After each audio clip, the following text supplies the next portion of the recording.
मक्खी और मो नाम के एक खतरनाक मच्छर ने मिलकर एक आदमी और उसके भरोसेमंद गधे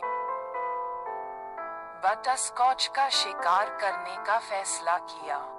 उन्होंने इंसानों और गधे के खून के स्वादिष्ट स्वाद की कहानियां सुनी थी और उनसे एक दावत बनाने की ठान ली थी। शहरवासी यह जानकर हाई अलर्ट पर थे कि खतरनाक जोड़ी घूम रही है। दहशत फैल गई, क्योंकि वे इन खून के प्यासे कीड़ों के कारण अपने किसी को खोने के विचार से भयभीत थे।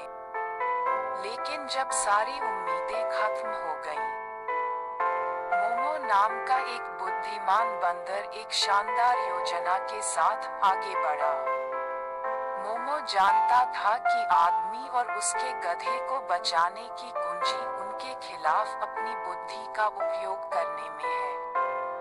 मोमो ने अपने साथी बंदरों को इकट्ठा किया और उन्होंने मिलकर बजी और मो को मात देने की योजना तैयार की। उन्होंने भरपूर दावत के वादे के साथ कीड़ों को लुभाने के लिए जाल बिछाए। बजी और मो को थोड़ा भी पता नहीं था। वे सीधे बंदरों के जाल में जा रहे थे। जैसे ही कीड़े चतुराई से बिछाए गए जाल में फंस गए, बंदर तेजी से उस आदमी और उसके गधे को बचाने के लिए आ गए। उन्हें हीरो के रूप में सम्मानित किया गया।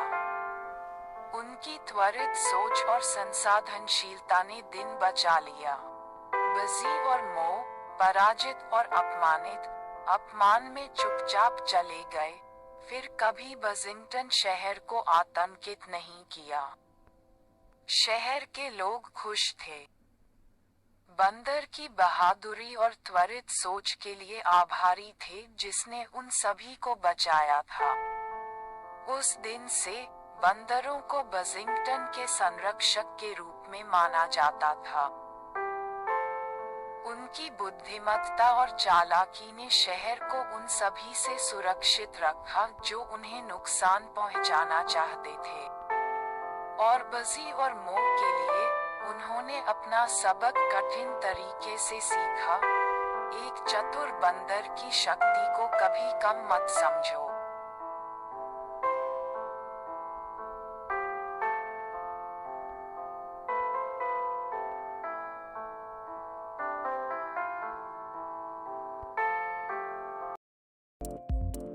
और चालाकी के लिए जानी जाती थी। वह दूसरे जानवरों को मात देती थी और उन शिकारियों को चकमा देती थी जो अपनी स्वार्थी इच्छाओं के लिए उसे पकड़ने की कोशिश करते थे। एक दिन डेरियस नाम का एक कुख्यात शिकारी लूना को पकड़ने के इरादे से जंगल में निकल पड़ा। उसने उसकी बुद्धिमत्ता के बारे में सुना था और उसे अपने विदेशी जानवरों के संग्रह में शामिल करना चाहता था। जाल और ट्रैंक्विलाइजर डार्ट से लैस डेरियस मायावी लोमड़ी की तलाश में जंगल में घूमता रहा। लूना ने खतरे को भांपते हुए डेरियस के पास से गुजरते समय घने झाड़ियों में छिप गई। वह जानती थी कि उसे मात देने और उसके चंगुल से बचने का कोई रास्ता खोजना होगा। जब वह अपने अगले कदम के बारे में सोच रही थी, तो मिलो नाम का एक शरारती बंदर पेड़ों से नीचे उतरा और उसके बगल में आ गिरा। मिलो, तुम यहाँ क्या कर रहे हो? लूना ने बंदर को उसके सामान्य स्थान से इतनी दूर देखकर आश्चर्यचकित होकर पूछा। मैंने शिकारी के बारे में सुना और तुम्हारी मदद करना चाहता था, मिलो ने जवाब दिया। उसकी आंखें शरारत से चमक रही थीं। मेरे पास उसे धोखा देने की एक योजना है। लूना ने मिलो की योजना की रूपरेखा सुनी। इसमें लूना के भागने के दौरान डेरियस का ध्यान भटकाना शामिल था। जैसे ही शिकारी करीब आया, मिलो ने हरकत में आकर शाखा से शाखा पर झूलना शुरू कर दिया और डेरियस को लूना के छिपने की जगह से दूर खींचने के लिए जोर जोर से बकबक करने लगा। जब डेरियस मिलो का पीछा करते हुए जंगल में अंदर गया, तो लूना को भागने का मौका मिल गया। वह अपने अपने छिपने की जगह से बाहर निकली और पेड़ों के बीच से भागी। उसका दिल एड्रेनालाइन से धड़क रहा था। वह दूर से डेरियस को कोसते हुए सुन सकती थी, क्योंकि उसे एहसास हुआ कि चतुर लोमड़ी ने उसे मात दे दी है। जैसे ही लूना को लगा कि वह पकड़ से बच गई है, उसने ऊपर से भिनभिनाने की आवाज सुनी। ऊपर देखने पर उसने मच्छरों के झुंड को अपनी ओर आते देखा। घबराकर उसने उन्हें भगाने की कोशिश की, लेकिन वे लगातार उनका पीछा कर रहे थे। अचानक मच्छरों ने धीमी आवाज में फुसफुसाना शुरू कर दिया। उनकी छोटी आवाजें मुश्किल से सुनाई दे रही थी। डरो मत, लूना, उन्होंने कहा। हम शिकारी की पकड़ से तुम्हें छुड़ाने में मदद करने के लिए यहाँ हैं। लूना हैरान थी। उसने कभी नहीं सुना था कि मच्छर इस तरह से संवाद कर सकते हैं। उत्सुकता से उसने सुना कि मच्छर उसे एक गुप्त मार्ग के बारे में बता रहे थे, जो उसे सुरक्षित स्थान पर ले जाएगा।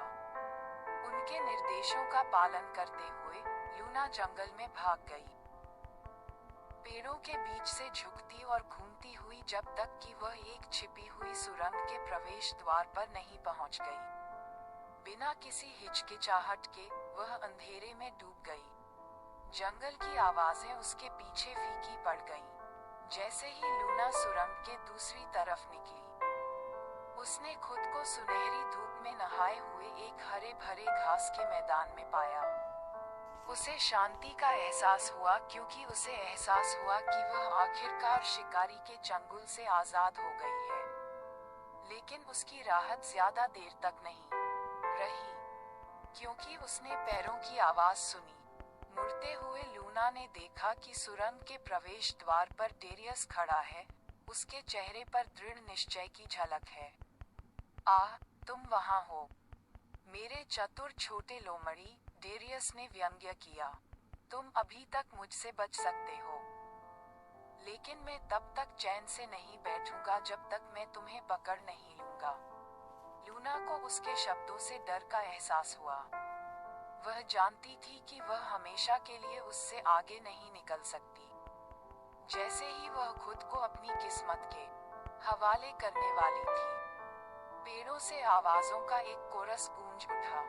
यह मिलो और मच्छर थे, साथ में जंगल के कई अन्य जीव भी थे जिन्होंने लूना की दुर्दशा के बारे में सुना था। और चालाकी के लिए जानी जाती थी। का रहता था, जो अपने शरारती स्वभाव के लिए जाना जाता था। एक दिन जादुई जंगल की खोज करते समय पीप ने एक मच्छर और एक मधुमक्खी को एक साथ उड़ते हुए देखा। उनकी दोस्ती से मोहित होकर पीप ने अपनी त्वरित सजगता का उपयोग करके उन्हें एक बोतल में पकड़ लिया।